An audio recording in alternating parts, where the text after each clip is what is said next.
Justin Turner has signed with the Toronto Blue Jays as the New York Mets appear to be banking on their young players. Are they trusting the kids too much? I'll break it all down on today's show. You are Locked On Mets, your daily New York Mets podcast. Part of the Locked On Podcast Network, your team every day.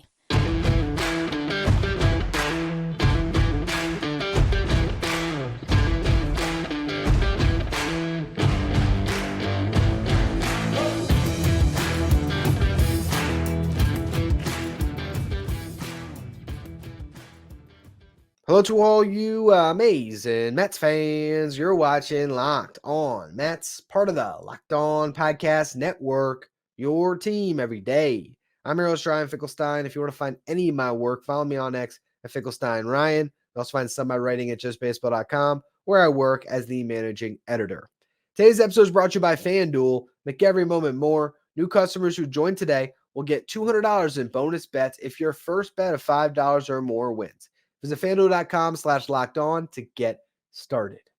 Justin Turner is a Toronto Blue Jay. He signed a 1-year, $13 million deal with $1.5 million in incentives. Not a crazy contract. Certainly cheaper than Jorge Soler or JD Martinez is going to cost in free agency. And it does begin to, or not begin, it continues to ask that question when it comes to the Mets front office's plans. Are they done? Or at least are they done on the offensive side of things? And as we've been discussing for a long time, it does appear to be the case that they're going to stay internal.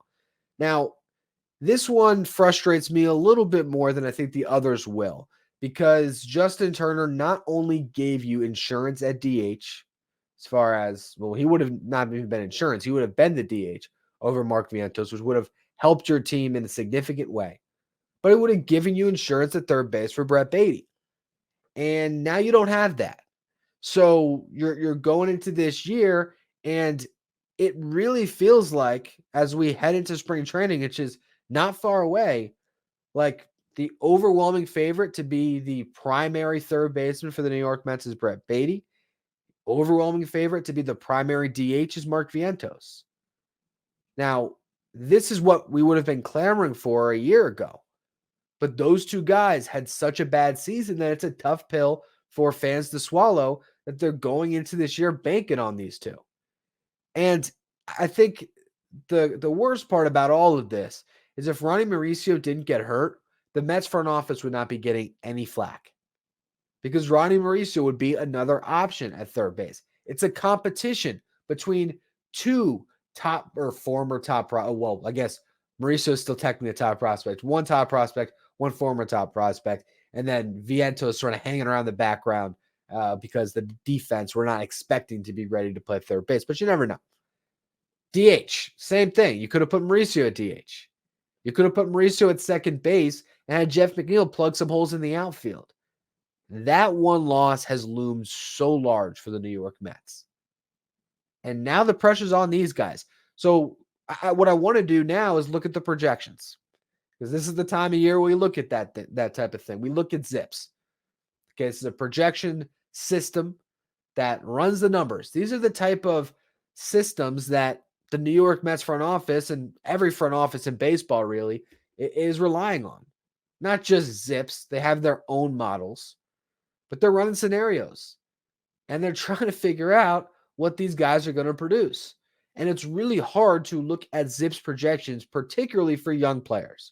For Justin Turner, it's pretty easy. He's got the largest sample size possible to show you what he probably will be.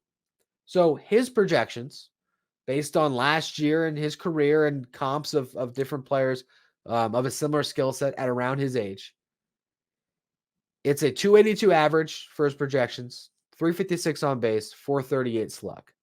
Last year, he hit 276, 345 on base, 455 slug. So all they're projecting is a slight dip in power. He had 23 home runs last year in 146 games. This projection model has him at 123 games with 15 home runs. So if you throw on an extra 20 games to that, it was healthy. Maybe he gets a little bit closer to 20 home runs. Very similar to the player he just was. They're projecting a 115 WRC plus, meaning 15% better than your league average hitter. All right, so then you look at Brett Baty's projections. 245 average, 317 on base, 395 slug. Pretty much a 40-point dip across the board compared to what you could have had with Justin Turner.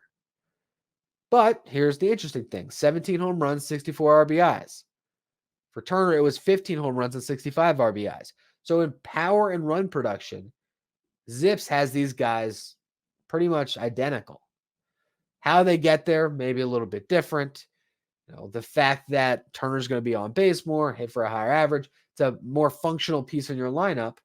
But the 50th percentile outcome for Brett Baty is a decent starting third baseman. Not great, but if you told me today that that's what Baty would put up this season, I don't think he's hurting this team.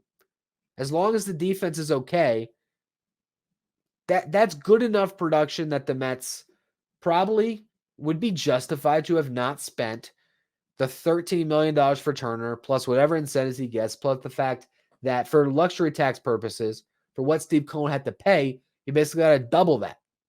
So it's a lot of money for not that different production. Here's where you want to see Baty end up. You have the 80th percentile Zips outcome. So this is the boom season. You also have the 20th percentile, the bust season. The bust season looks pretty much like last year, maybe a little bit better. That's how bad Baty was last year. It's a 223 average, 296 on base, 361 slug, 82 WRC plus, so 18% worse than a league average hitter. The boom scenario, the 80th percentile outcome, 273 average, 348 on base, 465 slug. Put that together, that's what? An OPS north of 800. Trying to do quick math there. What is that? 813 OPS for Brett Baty, a 123 WRC plus, so he would be 23% better than your league average hitter. A outcome or a WAR projection of 2.9, so a 3-win player. If Baty can be that, that would be a huge piece to the Mets actually being a competitive team.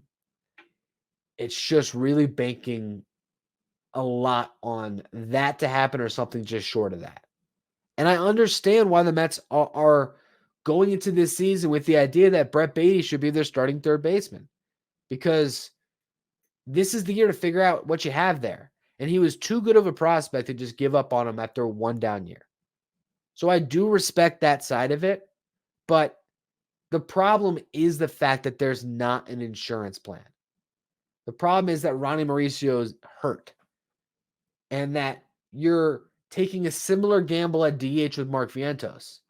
Now, it could all work, but there is a lot of risk for those two guys to crater the Mets season, quite frankly.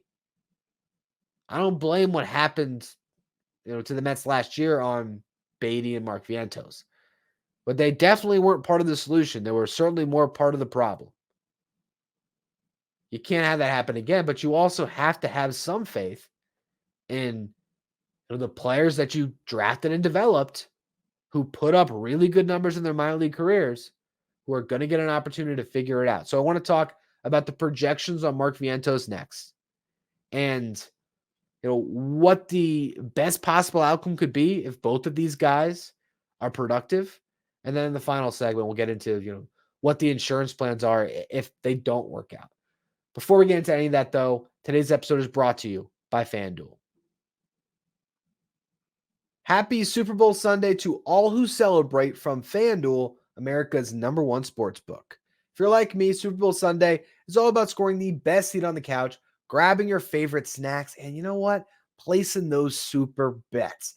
Whether you like to bet on every prop from the coin toss to the national anthem, how long that's going to be, or what color Gatorade is going to come out of that cooler on whoever team who wins, or if you just want to be a little more simple and bet on who's going to score the first touchdown, FanDuel is there for you with so many different ways for you to end the season with a W or 2 Ws, 3 Ws. Not only can you bet on who will win Super Bowl 58, but FanDuel has bets for which players are going to score a touchdown, how many points will be scored, and so much more. New customers who join today will get $200 in bonus bets if your first bet of $5 or more wins. Just visit FanDuel.com/lockedon to sign up That's FanDuel.com/lockedon. Make every moment more with FanDuel, official partner of the NFL. So we already went through the Zips projection models on Brett Baty. Now we're going to do the same thing for Mark Vientos. What do they believe can happen this season for Vientos? The 50th percentile outcome, the main just projection. You take what the bad says, what the good says, and you look at what the composite average is. Mark Vientos should be a 238 hitter, 300 on base, 428 slug, give you 20 home runs, 67 RBIs, a 99 WRC plus, and a 1.7 F4. I find it a little bit funny that both Baty and Vientos are projected for a 99 WRC plus. So it's 1% worse than your league average hitter. They're just not quite average, but they're not below average either. Which, again, if that happened and they're giving you 37 home runs between the two of them, they're not killing you. They're not the reason that you'd make the playoffs, but they're not the reason why you'd miss the playoffs. And if one of them can be better than that and the other one can be replaced by another top prospect coming up or a trade at the deadline, the Mets could have something. But the hope is that both of these guys might break out. And I think that's the dream scenario the Mets are holding out hope for. They are in a position where they are looking at their team and they're saying, all right, what should we do? Should we sign Justin Turner to take away playing time from Mark Vientos and to give us insurance on Brett Baty? Well, that's not necessarily fair to a Mark Vientos who showed more than Brett Baty, quite frankly, last season. He at least had a great September. Maybe not great, but he hit a lot of home runs. Was it 6 home runs in September? And a lot of them in the last couple of weeks. He started to hit. Brett Baty can't say that about last year. So would that be fair to get Justin Turner in there to be your DH? Because I don't think they'd want Justin Turner to be the starting third baseman from jump. I do believe that because of the type of prospect that Baty was, they want to see that. There's a reason why David Stearns at the beginning of the offseason said, oh, we are going to stay internal at third base. And it wasn't about Mark Vientos. I think the thought was at DH, they'd figure it out with Mauricio being one of those options. And that hasn't happened or that won't happen. Here's the 80th percentile outcome of what Mark Vientos could be. A 270 hitter, a 332 on base, and a 515 slug. Remember what I said about, that 80th percentile outcome on Brett Baty, just north, 813 OPS. That's if I did the math right. Math can sometimes be my weakness here. But again, I'll do some math on the fly here. You add 332 the on base with the 515 slug. You get, what is that, a 847 OPS? If you had a near 850 OPS from your DH, you take that. A 130 WRC plus, you take that. A 3.1 F4, it's really good. Okay, if he did that, I imagine he's probably hitting, at least 25, maybe pushing 30 bombs. Mark Vientos would be a big part of this team moving forward. And I do believe that he has that capability. But I also believe that he can hit his 20th percentile outcome, which is a 216 average, a 277 on base, and a 383 slug. What is that? Somewhere in the 650 range, maybe 660 for the OPS. 83 WRC plus. About a league average player is what the WAR tells you. But we saw last year, if he's not hitting, he's going to be a negative WAR player, just like Baty was. So these two guys are so critical to this year, and they really are emblematic of what this year is about. Yes, the Mets want to win baseball games. Of course they do. No one's signing up to lose. Oh, I guess the Athletics might be, the Nationals might be, the Marlins might be this year. The fact that they're coming off a playoff berth and not spending a dime in free agency. And they're talking about trading guys. But, a big market team like the Mets who still has spent in free agency. It's not they did nothing. They could have just completely saved money, right? They wanted to. All right, we're going to roll out a rotation of Kodai Senga, Jose Quintana, Tyler McGill, Joey Lucchesi, and Jose Budo. And we're completely punting this year. They did things. They added pitching. They just signed Adam Ottavino for $4.5 million, which cost Steve Cohen like $10 million? That's not nothing, but it's about trying to shore up as many holes as you can while leaving the runway clear for young players to grab jobs. I think a big part of this is understanding that this season is not just a completely linear thing that you just what you go into opening day with is what you have all year. There are other things that can break for the Mets. There are internal developments with top prospects that could come up and change the equation, how the Mets are shaping their roster. There's guys on the big league club. Let's just say Tyrone Taylor breaks out and Harrison Bader's playing great. And all of a sudden your outfield combination looks different. And that can shift some things around. And Starling Marte's your DH. There are other ways that the Mets could navigate this season if these guys don't end up working out. But I think the Mets have put themselves in a position where they're going to need at least one of them to work out, or a lot of other things to go well for this to be a successful season. And that just puts a lot of pressure on Baty and Vientos. And you know what? I am positive of one thing. That is pressure that they welcome. Because these kids don't want to sit. They want to go out and play. And last year, Baty got that chance to play. Vientos eventually did. But this year, it is crystal clear. These kids are going to have every opportunity to lose those jobs. Hopefully, they not only hold them, but really win them and become, the players they were supposed to be, or at least something close to it. But if that doesn't happen for either of them, and they both just have another horrible season, where can the Mets turn? I'll talk about the contingency plans they might have next. First, though, another word from our sponsors. Today's episode is brought to you by eBay Motors. Passion, drive, patience. What brings home the winning trophy is also what keeps your ride or die alive. eBay Motors has everything you need to maintain your vehicle and level it up to peak performance. Whether that's superchargers, roof racks, exhaust kits, LED headlights, and more. If you're into speed, power, or style, eBay Motors has got you covered. With over 122 million parts to choose from, you'll always find exactly what you're looking for. And with eBay's Guaranteed Fit, your part is guaranteed to fit your ride every time or your money back.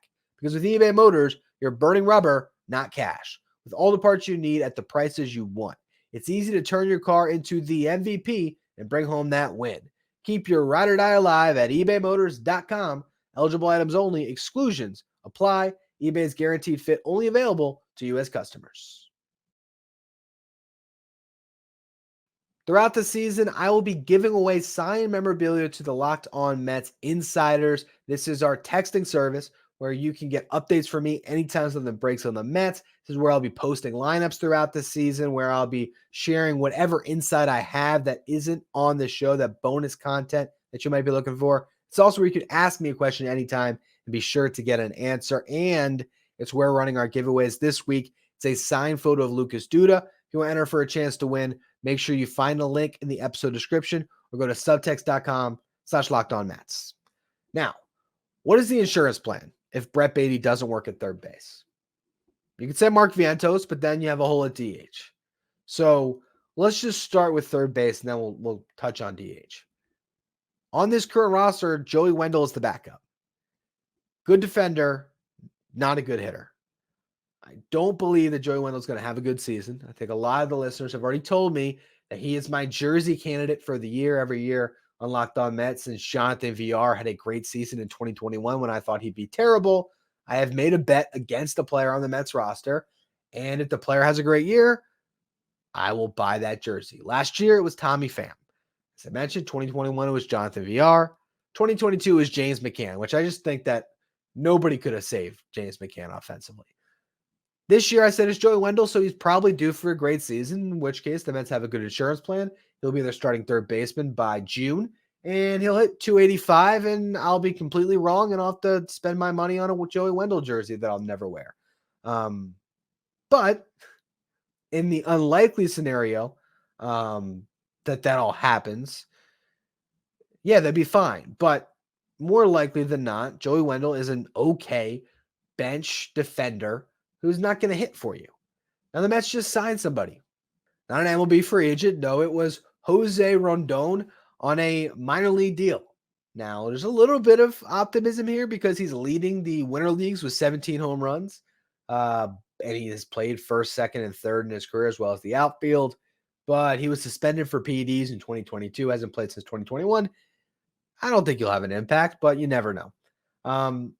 We'll see if there's somebody in the farm system that surprises us. But the Mets don't have another third base prospect.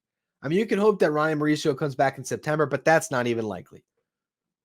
So if Baty doesn't work, Wendell doesn't hit, Mark Vientos can't play the position, which are all, I don't know if I'd say better than likely scenarios, but they're a coin toss, I think, for each of them. Then what do? Do you slide Jeff McNeil to third base? It's one option. And who would play second? Well, that would be the scenario if Luis Angel Acuna or Jet Williams could be your starting second baseman at some point during the season. That's an option. The other option is if the Mets are actually in the hunt by the deadline, they can make a trade potentially, but we don't know who will be available at that time. So I think more is hinging on Baty than Vientos, quite honestly, because at DH, there are ways you can work around it. It's a DH spot. If Mark Vientos doesn't hit and Starling Marte is healthy and hitting, you can just have Marte be your DH and go defense first in the outfield. Start Tyrone Taylor in right, Harrison Bader in center, Brandon Nimmo in left. Another scenario, let's say again, Vientos isn't hitting. Marte is and he's healthy, so he's your DH. All right, how do you fill that outfield? Hey, Jet Williams is ready to come up, or Acuna is ready to come up. They slide to second. I'd much prefer Jeff McNeil in right field or left field than I would at third base. So in this scenario, Jeff McNeil is your right fielder. Harrison Bader is your center fielder. Brandon Nimmo is your left fielder, which I actually think is probably the best possible outfield the Mets could put together this season, especially if we're talking about two-way perspective, because defensively, Taylor over McNeil in right field may be a little bit better, but Jeff McNeil's an above-average right fielder who's going to hit for you, I think, whereas I don't know if Tyrone Taylor's going to hit. He does bring some power, but overall, is he going to be a completely above-average hitter? I don't know. It's asking a lot. DJ Stewart is another contingency plan at DH. How much do we buy into his August, really? It was 1 month where he was great, and then he started to fizzle out down the stretch in September. I liked DJ Stewart. I love that they kept him. I think he's a really nice, fifth outfielder DH option. He's good to have.